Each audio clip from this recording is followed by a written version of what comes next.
Hello, good morning, everyone, and welcome to the EPIC Symposium. Thank you, Kristen, for that lovely introduction. And let me also take a moment to thank our incredible team here at SGS, Stephanie Pitkiewicz, Kristen Hara, Kate Kuhns, Simrat Mathru.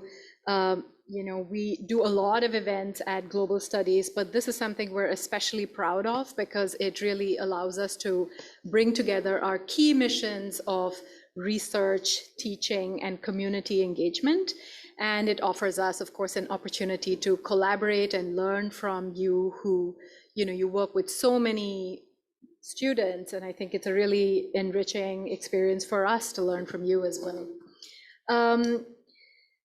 The EPIC program is a very special program, and I think it's something that we are especially proud of. To share a little bit about the program, and you already know this, the Education Partnership for Internationalizing Curriculum was founded with the support of US Department of Education Title VI funding, and our mission has been to advance community outreach within K through 14 institutions in support of making more robust area and international studies, professional development for educators, and curriculum development. And our flagship EPIC initiative is the Community College Fellowship, which is a competitive year-long program that brings together 10 outstanding and innovative community college faculty and academic staff to partner with Stanford colleagues and reimagine global teaching and learning as part of the community college curriculum. And I'm delighted that at today's EPIC event, we will have an opportunity to discuss our community college fellows and think about innovative strategies and tools for integrating global education into the community college experience. And to date, we have hosted 7 EPIC symposia that have reached more than 400 community college faculty, administrators, counselors, and librarians. We've been very fortunate to work with some really exciting, outstanding partners, the Global Education Network, which was founded by EPIC alumni and is a growing professional network representing more than 22 colleges and districts that are dedicated to empowering college educators to develop and strengthen global studies just across community colleges. In addition to the fellowship program, SGS has also collaborated with the Graduate School of Education's Center to Support Excellence in Teaching and the Stanford Program on International and Cross-Cultural Education to host more than 35 professional development courses, workshops, and institutes for educators that have explored a wide variety of topics, global topics, including recently topics such as autocracy in China, religion, politics, and global challenges, gender and activism in historical and contemporary contexts.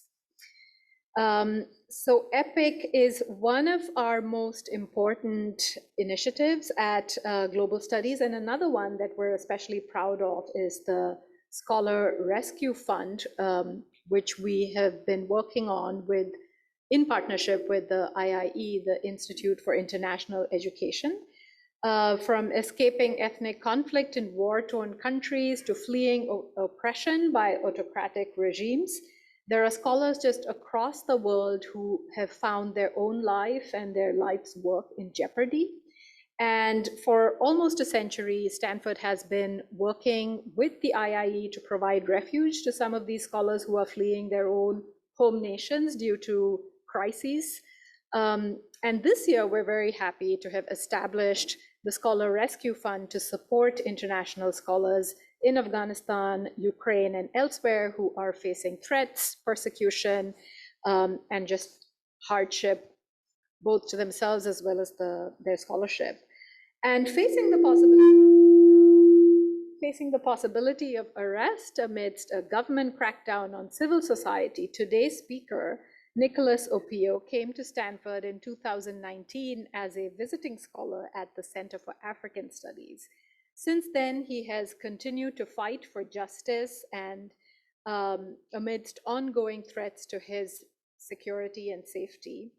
And this academic year, he already spoke at an event which we hosted as part of the Global Dialogues Initiative, and talked about his work as a Stanford Fellow and within the Scholar Rescue Fund as well. Nicholas Opiyo, we're delighted to welcome you. Nicholas is a Ugandan human rights lawyer, and he is recognized as one of the country's leading civil rights activists through his work with Chapter Four Uganda, a nonprofit devoted to the protection of civil liberties. Since 2005, he has worked on a broad range of cases, including a case to criminalize torture, and he successfully challenged the Uganda Anti-Homosexuality Act before the Uganda Constitutional Court.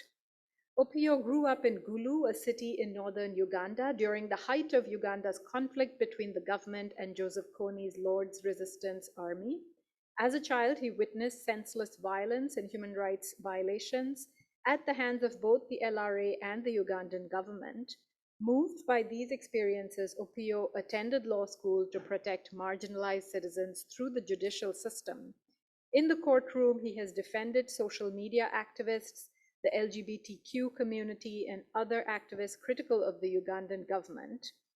His dedication to defending human rights has earned him recognition all over the world.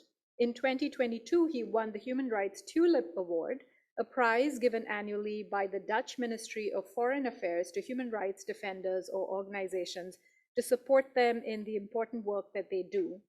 In 2017, he won the German Africa Prize for defending civil rights and political freedom in Uganda. In 2015, he was awarded the Alison Deforge Award for Extraordinary Activism by Human Rights Watch for his legal work and activism. He was a member of the team of experts to the United Nations Special Rapporteur on the Rights to Peaceful Assembly and Association until 2017. Please join me in welcoming Nicholas Opiyo.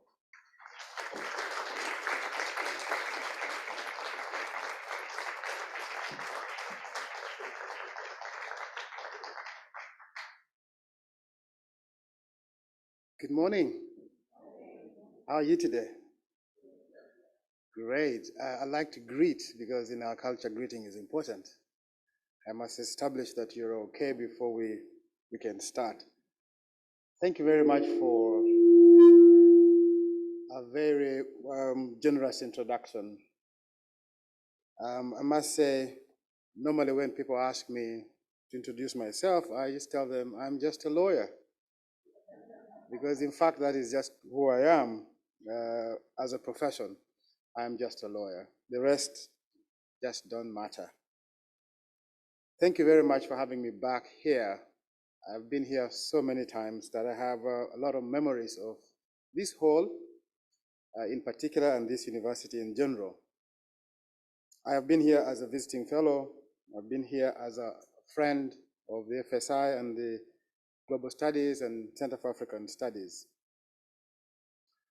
I chose today to speak about the rest of the world, to remind you that the rest of the world matters too, and that I'll do this by sharing with you my journey from a little tiny boy in a small village nearly 5.5 hours north of Kampala towards the Uganda-Sudan border to what many now hailed as an international human rights attorney, widely recognized by many organizations, universities, and governments.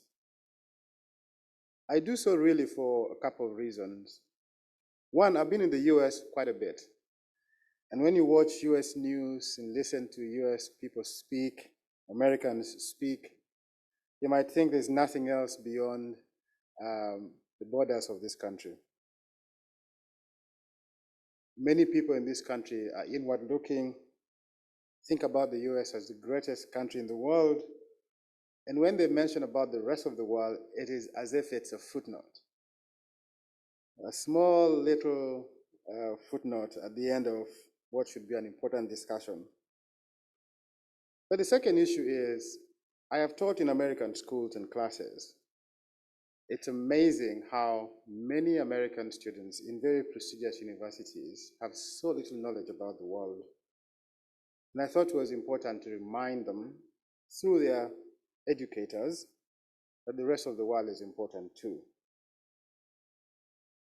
The third reason really is that we are going through a very difficult time as humanity as a whole, not just because of COVID, but also because of conflicts that we're witnessing around the world. And I thought by sharing my story, we can bring these tragedies happening miles away to all of you here, and hopefully you can take this to the rest of the places where you go. And so that's the three reasons really why I thought it was important to speak to you about my experiences. Now, many of it could be boring. It could be stories you've heard before. It could be stories that have meaning, little meaning to you in your daily lives. But I hope it inspires you to think differently about the work that you do. As you heard in the introduction, I was born and raised in northern Uganda at a time when there was a brutal conflict between the government of Uganda and the Lord's Resistance Army. As a way of replenishing their ranks, the Lord's Resistance Army abducted young children, some as young as 4 years, and turned them into killing machines. My own siblings were abducted and spent years in rebellion. They were made to commit unspeakable crimes against the people in our own village. Because, again, as a means of retention, once you're abducted from your villages, you are taken back to kill people who knew you or who you know, sometimes relatives and family, in the hope that once you do that, you would then not be, you would be afraid to return home from rebellion. So my sisters, my brothers, my siblings spent years in rebel ranks. My own father, now a 94-year-old retired primary school teacher, was abducted 7 times by the Lord's Resistance Army. But as a way of ensuring that the kids were kept safe, the parents sent away their kids every night to sleep on the streets of the city. Many of these kids would trek 5 to 10 miles every day to sleep in the public open every night for about 15 years to avoid abduction. They would gather in the heart of the city, finding any open space in bus parks, taxi parks, churches, schools, shops to spend the night, often in the open, and braving the cold of the night all throughout their childhood, in the hope that they will avoid abduction. That was the kind of life we lived. Many families were herded into what was called IDP camps, internal displaced persons camps, where families lived in large numbers, guarded by the army, and many of it became death traps, as many people died of preventable diseases. Cultural identities were erased as people struggled for dear lives in crowded camps. People had to live on food handouts from relief agencies and had to abandon their land and couldn't till or grow crops. That was my childhood. Every day, walking miles to sleep on the streets of Gulu town, sometimes returning home, having to jump over dead bodies of people who had been killed nights before when the rebels attempted an incursion into the city center. I could have simply given up life and played victims like many of my colleagues did. But really what happened in my life was a story of courageous teachers who gave up everything in their lives to make sure that their numerous children went to school. My father had 3 wives and many other mistresses. By our count, when we last counted, he had 54 children. Clearly, he couldn't pay all of them at school, but did all he could to make sure that we attended some form of school or another. In my case, I spent 7 years in 7 different schools to finish my primary education, not because I was indisciplined or anything, but because my father kept on moving me from one school to another where he could find free education for his favorite child. In some schools, when I began my primary education, we would write on the floor, not on the floor of a classroom, but outside of a church building. And the teacher would move around with a marking on the sand, grading you and rubbing off the sand for the next class to start. In many schools, we were studying under trees, but nonetheless, we made it to school. My father emphasized the value of education and made sure that every child who was willing to go to school attended some form of education or another. But there was a second thing that my father did, and this I think is the first important point that I want to make to you. And I've titled this The Humble Radio. My father had a small box radio in his home. This radio was often a source of conflict with him and his wives, really because he never switched it off. He took it to his bedroom. My mother would complain endlessly of having to endure listening to the radio the whole night. If my father slept, my mother would recount times when she turned off the radio, only for him to wake up and turn it back on. But there's a second reason why the radio was a source of conflict. My father spent so much money, of the little money he had, to buy batteries for the radio. My mother thought there were better ways of spending money because we had no electricity in the village. My mother thought we could spend that money buying kerosene to light up the kerosene lamp for the kids to be able to read when they needed to read at night. But my father didn't care. He wanted his batteries. It was a source of conflict. But the radio was a very important starting point in my life because my father's way of making me to learn how to speak English was to make me listen to the radio. Back then, there was no FM. We used to have shortwave, medium wave only. And the country only had one radio station, the Uganda radio. But my father never listened to Radio Uganda often. He forced me to listen to the BBC. So you can imagine this little rugged kid from the village who didn't speak good English really having to listen to the BBC of all radio. The BBC had a program called Focus on Africa, which was edited and sometimes anchored by Robin White, full-blooded Englishman who spoke English just like the Queen would. I just couldn't make out what he was saying, and yet my father insisted that I listen to the radio. Focus on Africa aired 3 times in a day. At 6 in the evening, at 7, at 8 in the evening, and then at 10 p.m. in the evening. So my father would have listened to the first edition.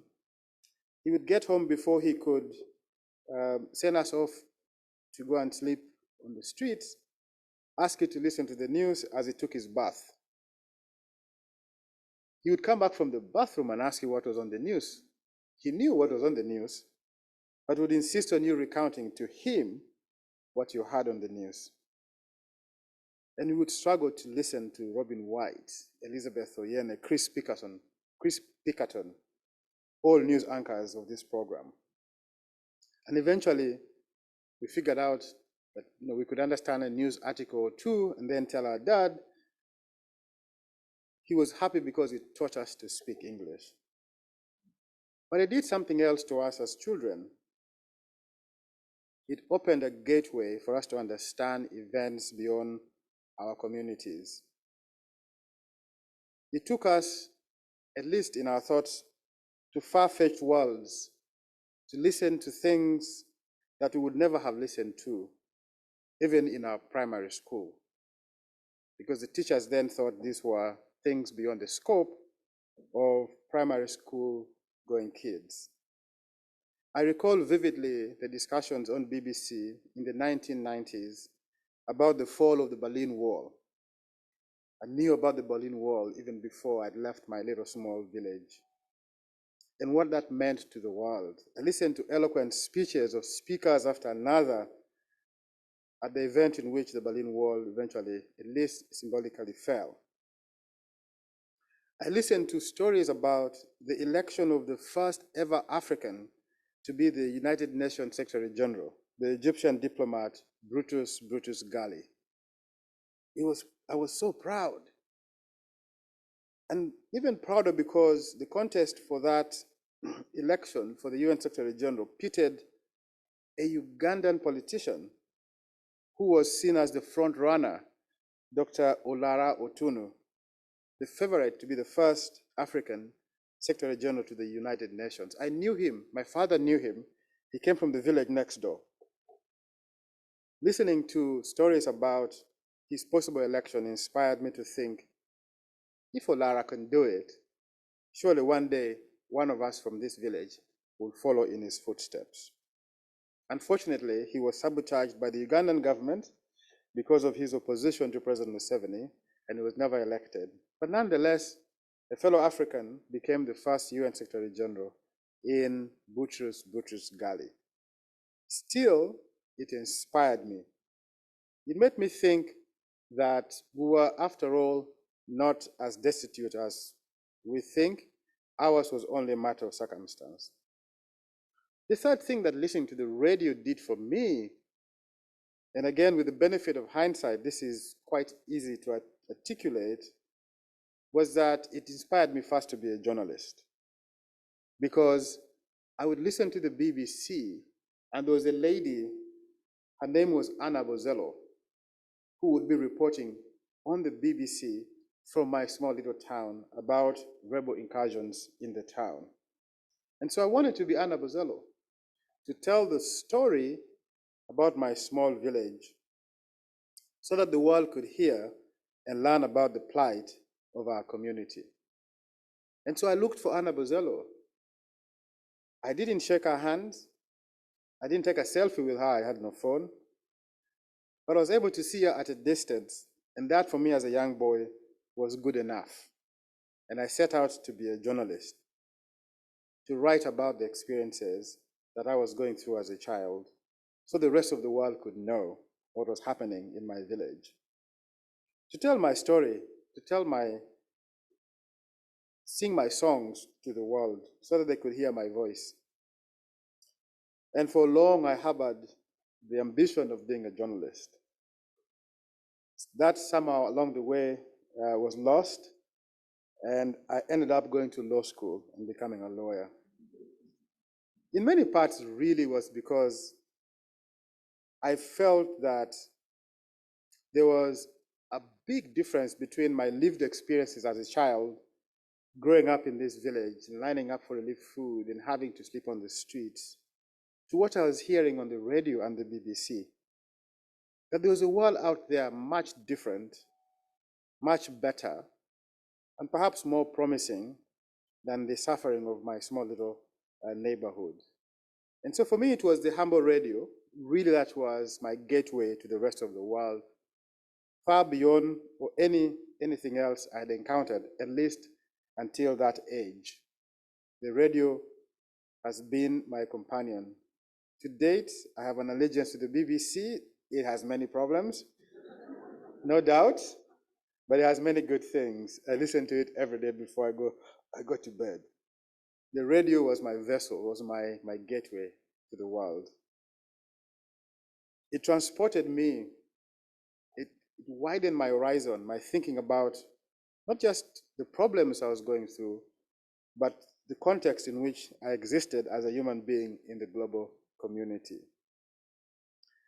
The second thing really for me was secondary schooling. The Ugandan school system in so many ways is still modeled around the British system. Of course, being a former British colony, you have to spend 7 years in primary school learning nearly 13 subjects. During our time, now kids learn over 18 subjects, all of which were compulsory. So you can imagine a young kid having to learn geography, go and learn history, go and learn social studies, go and learn English language, English literature, and many other subjects, including biology, chemistry, and physics. As a young child, it was overwhelming. In fact, up until now, many people still think that that education system is antiquated and not prepared for the next world. But we studied all of these things. In secondary school, you are only able to narrow down your area of studies when you get to the A levels. In my O level, I studied everything that I could ever study. But the most important thing for me was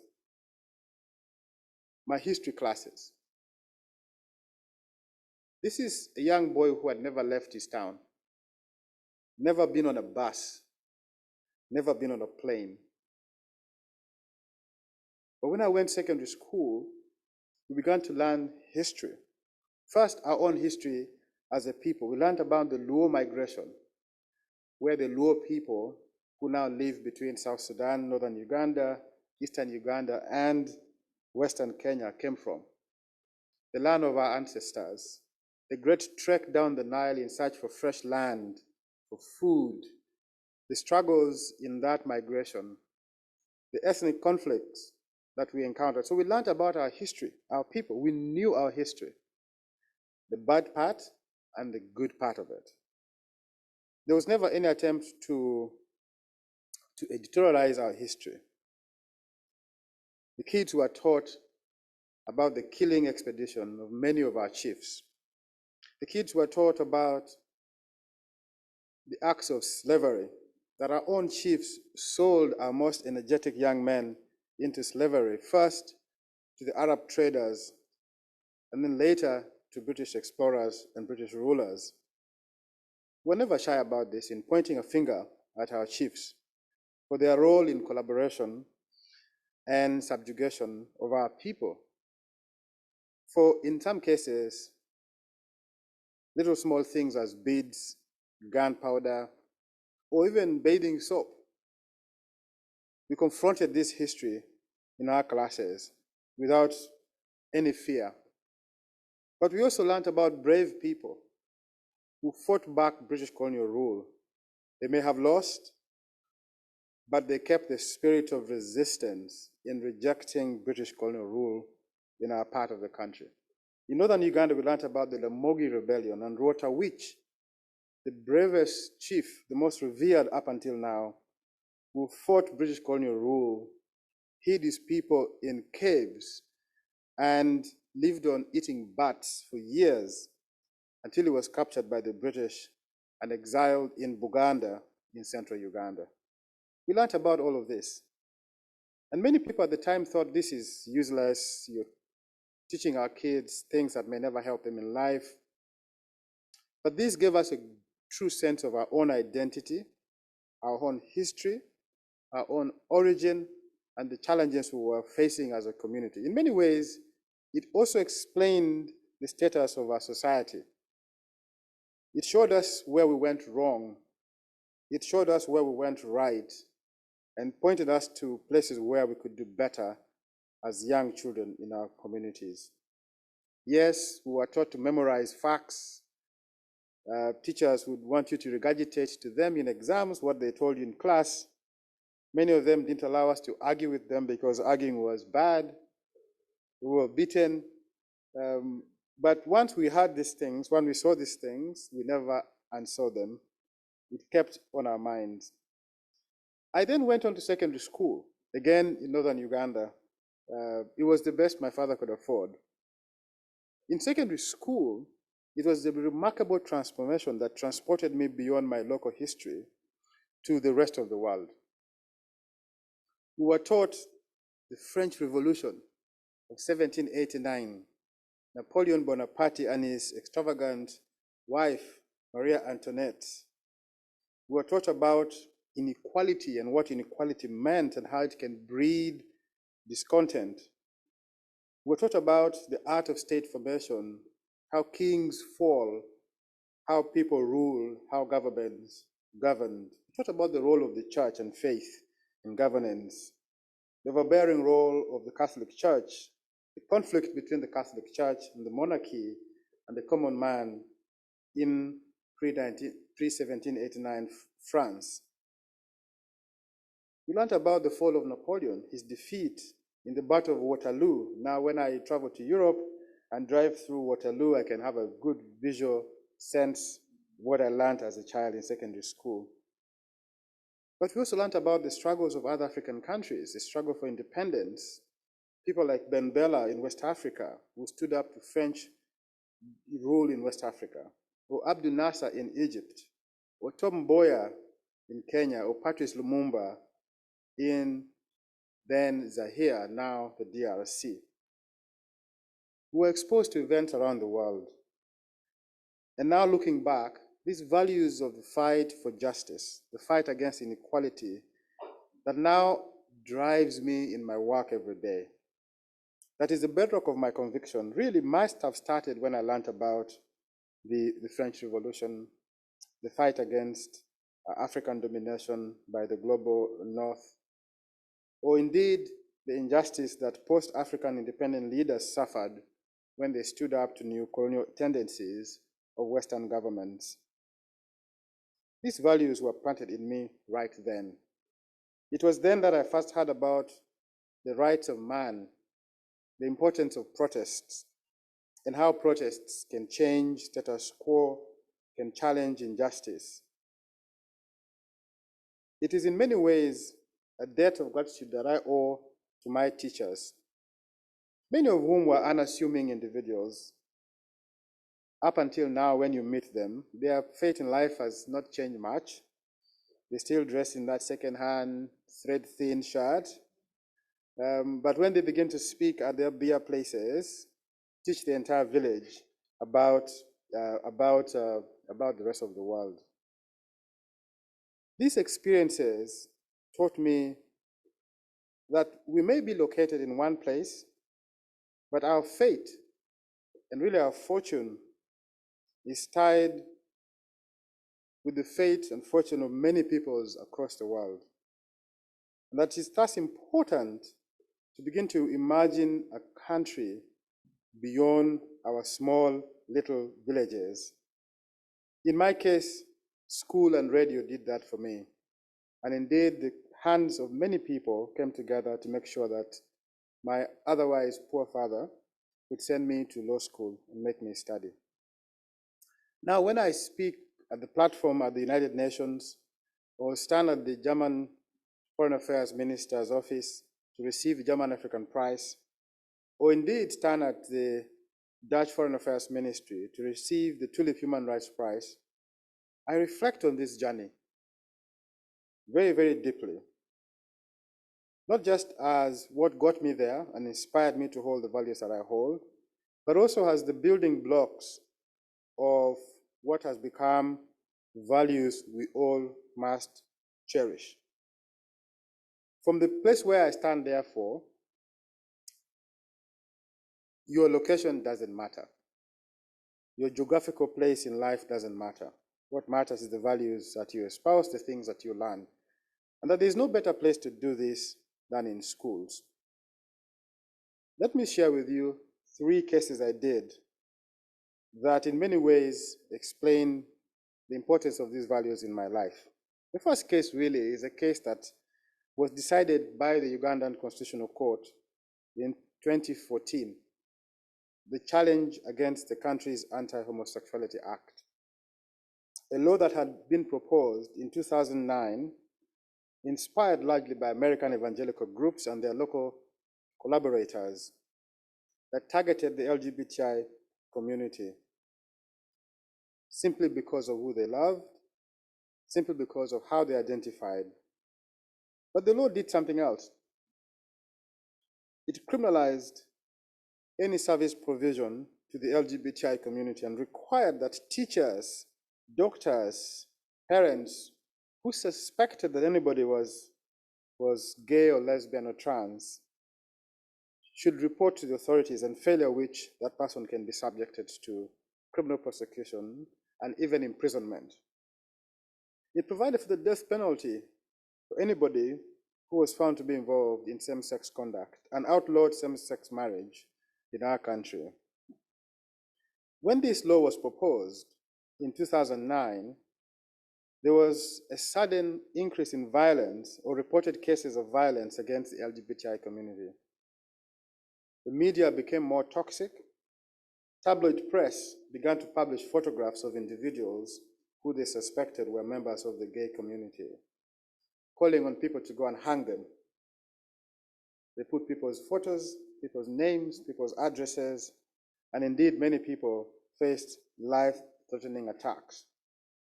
In one case, the first person whose photo appeared below the yellow bold line in the Rolling Stone magazine in Uganda, David Kato, was eventually bludgeoned to death.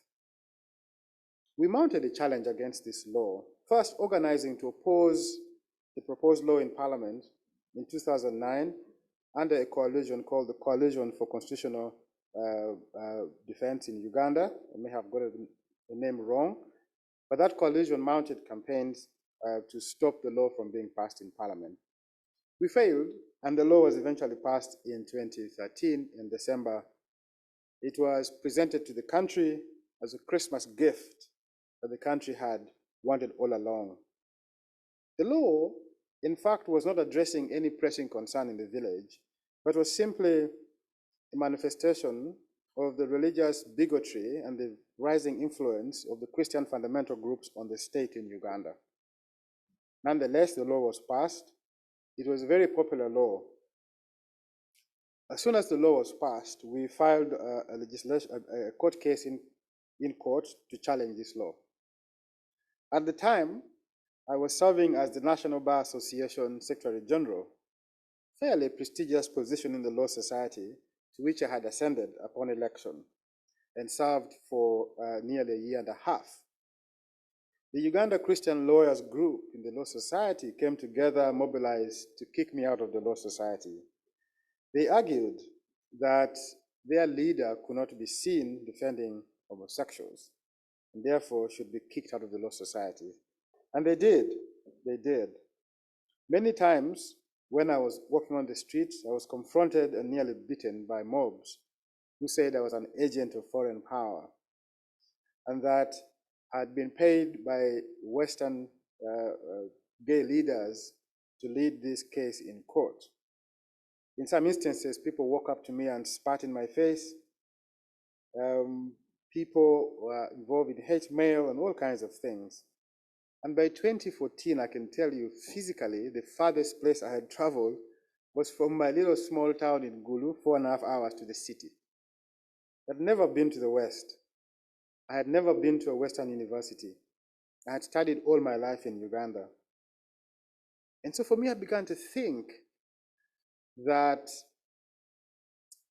these values I hold, my defense of the country's LGBTI community was not born out of any influence from anyone in the global West, but rather about the values I learned in school about equality for all, about justice for all, about the power of the rule of law.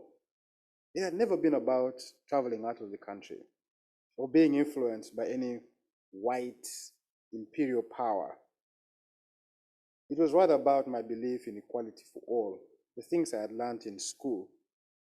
And so I soldiered on, admittedly, alongside many other friends in the country, to push back against this argument that homophobia, or indeed having same-sex relations, was un-African. I argued with many people that if you look at African history, there were many people who had expressions of same-sex conduct. And in fact, in Uganda, there are countless examples that go as far as the biggest kingdom of Buganda in central Uganda. If you know Uganda, that argument is sacrilegious. The Baganda would lynch you if you dare said that their king was in fact a gay man. But we argued this. I remember very well appearing on a TV station with the bishop, in which I held the crucifix in his neck, and I said, "How much foreign can it get?" He was quite upset with me. But nonetheless, we won the case in 2014, in August. And 2014 also, by some strange coincidence, was the first time I left Uganda and traveled outside the country to attend the Africa-US Leaders Summit that had been convened by President Obama. So it was my conviction in these cases that I did was purely because of what I'd learned in school. So school transported me to the rest of the world, gave me values I would never have known. And and strengthened my conviction in doing this rather difficult case. The second case, really, that I wish to share with you today is a case of a rebel commander, Thomas Kwoyelo. At the beginning of this address, I mentioned to you that we lived in a war zone where kids were being abducted. Thomas Kwoyelo was one of those rebel leaders. I think, I don't know this for a fact, that his group may have been responsible for the abduction of my sister from St. Mary's College, Lacho, and her stay within the rebel ranks, quote unquote, married to a rebel commander as a sex slave. But when Thomas Kwoyelo was captured in the DRC Congo by the Ugandan forces, he was quickly sent to the magistrate's court and charged with a raft of crimes that he committed as a rebel commander, mid-level rebel commandant. Kwoyelo asked me to represent him. It was the most difficult decision that I'd ever had to make at that time. Here was somebody who was well known as a rebel commander. There was no doubt that he had committed countless atrocities against the population, and he wanted legal representation. Nobody would give it to him except two other lawyers who came from another part of the country, who never spoke his language, who understood the context, the cultural nuances of the war. I agreed to represent Kwoyelo, and I spent 12 years as one of his lawyers, representing him in the High Court, in the Supreme Court, and back to the Magistrates Court. And I did this really for three reasons. Thomas Kwoyelo himself was abducted as a child of 11 years old from our village on his way to school. In Thomas Kwoyelo, I saw myself. In Thomas Kwoyelo, I saw my sister. And I thought that he was as much a victim as he was a perpetrator, and therefore deserving of my legal representation. After all, I lauded myself as a human rights lawyer, and so if I couldn't do this, what else could I do? I didn't really go to court to plead the case for innocence, because I knew that nobody would believe me, but rather gave him a shot at a proper due process in court, but also at a shot at mitigating the possible sentences that he might get out of a court process. I also defended him because I thought they were being unfair to him. The country had passed an amnesty law that provided for blanket amnesties for everybody who renounced rebellion. As at the time of taking on Thomas Kwoyelo's case, 23,000 individuals, including my own sister, had benefited from amnesty, many of whom were senior rebel commanders who had come back from the bush. And I thought picking on this one individual was really unfair. What was fair for the rest was fair for him. So we spent time making the case for Thomas Kwoyelo being qualified for a grant of amnesty on account of the practice in the country as well as the law that had been passed in the country. The court case is still going on. Thomas Kwoyelo, more than 15 years later, is still in pretrial detention.